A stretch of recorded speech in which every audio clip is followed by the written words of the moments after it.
Hi everybody, welcome back to our channel. In this video, I'll show you the procedure on how to install new apps or how can you install apps on your Galaxy Watch 6 Classic.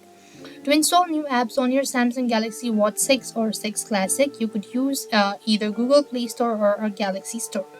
You could find the Play Store on the watch itself or manage app through a Galaxy Wearable app on your phone as well. Now here, if you are using a watch itself, you want to open up or wake up your watch and go to the Play Store from the home menu. Then you want to go ahead and tap on the search bar and type in the app that you. When you are done looking for it, you want to simply click on the install button, and that is how you could go ahead and install app on your Galaxy Watch 6 Classic.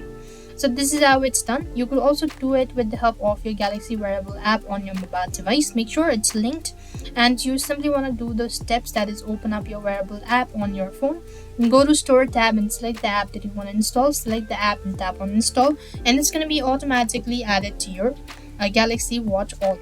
So this is how it's done. I hope the video was helpful. Make sure to like, share and subscribe to our channel. Thank you for watching. See you in the next video.